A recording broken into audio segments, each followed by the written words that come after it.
तर झालं असं की आईचा फोन आला होता आणि आई म्हटली काय करतेस. तर मी म्हटलं अगं काही नाही, उद्या सौम्याच्या स्कूलमध्ये प्रोजेक्ट सबमिट करायचा आहे, तर तिनं निम्मा प्रोजेक्ट करून ठेवला आहे तिने, मी थोडं तेच तिला जरा हेल्प करत होते. तर आई म्हटली तुमची कामं संपतच कशी काय नाहीत ग, कधी बघेल तेव्हा तुम्ही हे करते ते करते. तर खरंच मला ना एका मिनटासाठी असं वाटलं की खरंच हो, आपण नेहमीच असं बिझी असल्यासारखंच असतो.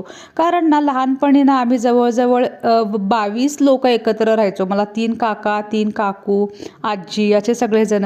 आणि त्यामुळं ना आई म्हणजे आई एखादं काम करायची, ती काकू एखादं काम करायची, दुसरी काकू एखादं काम करायची, आजी मुलांना सांभाळायची, मुलांना बघायची. त्यामुळं ना त्यांची कामं पण पटापट आवरत पण होती आणि मुलं ना आम्ही एकामेकांच्या बरोबर खेळतच मोठे झालो. असं कधी म्हणजे आई पण कधी कधी म्हणते की तुम्ही कसे खेळत मोठे झालात ना, आम्हाला कळलं पण नाही तसं. खरं म्हणजे आता वेळ पण बदललेली आहे म्हणा, कारण तो दिवस ते दिवसच वेगळे होते आणि आताचे दिवस वेगळे. आजकालची मुलं इतकी ॲक्टिव्ह आहेत आणि त्यांचं रोज प्रोजेक्ट्स चालू असतात, त्यांचे इतर ॲक्टिव्हिटीज चालू असतात. स्कूलमध्ये तर नॉनस्टॉप त्यांचे काही प्रोग्राम्स वगैरे चालू असतात.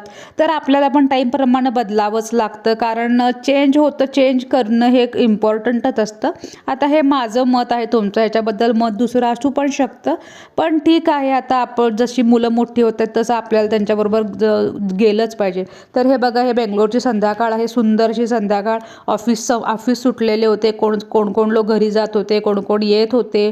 तर संध्याकाळ एवढी काही जास्त गर्दी पण नव्हती आणि एकदम बेंगलोरचं वातावरण एकदम शांत असं सुंदर असतं. तुम्ही चॅनलला सबस्क्राईब करण्याचं तर प्लीज चॅनलला सबस्क्राईब करा. भेटूया आपण नेक्स्ट व्हिडिओमध्ये. तोपर्यंत बाय बाय.